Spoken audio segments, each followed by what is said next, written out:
If you have a plain room just like this, then this video might offer you some inspiration on how you can dress it up. We completed this little mini makeover in a 24-hour period. This was done on our little Airbnb beach house rental property, and so we had tenants moving in the following week and had a very short time frame to get it done. So if you have some patience and some really basic DIY carpentry skills, then you can achieve this look too. My name is Rachel Turner and I'm a licensed builder in Brisbane, Australia, and this channel is all about my home renovations, DIYs, tips and tricks, and all things home inspiration. So if that's up your alley, then please consider hitting the subscribe button.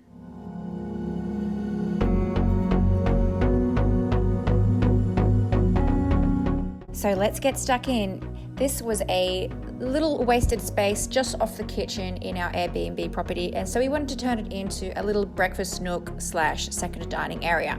So it's really easy what we did. It just consists of 3 simple steps. The first thing we did was do some wallpaper.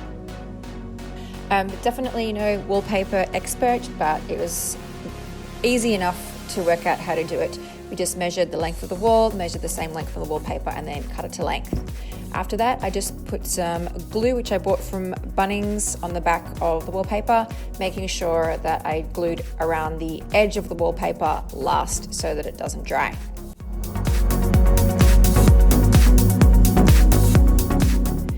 It really helped having a second person who could just be there to hold the weight of the paper and to, pass up bits and pieces to make it easier.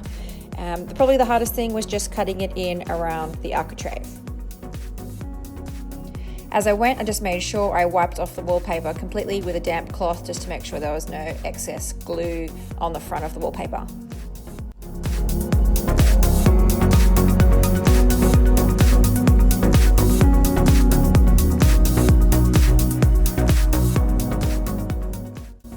I absolutely love this wallpaper. I got it from nattyandpolly.com.au, and it's just a classic stripe. I'll list it below. It's called Blazer Stripe.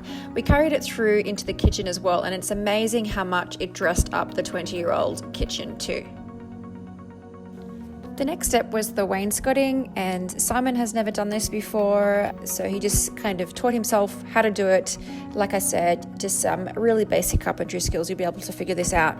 We have previously made a whole DIY tutorial on how to install wainscoting using the in-trim timber moldings, so you can click on the screen to follow the link to that tutorial. The next step is just to paint it all, the timber trim plus the wall itself, to create the look that the whole lower third of the wall is wall panelled.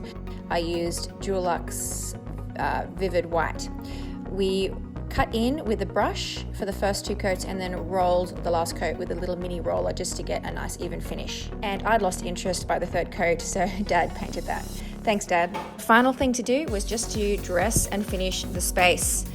First of all, we hung a new pendant and then hung some new artwork from Love Your Space. I've linked them below. And then the furniture was really critical just to creating that luxe look and feel. I've picked this table and chairs from Matt Blatt. It's a concrete top table with timber legs and the bentwood chairs. And I just absolutely love how it looks in the space.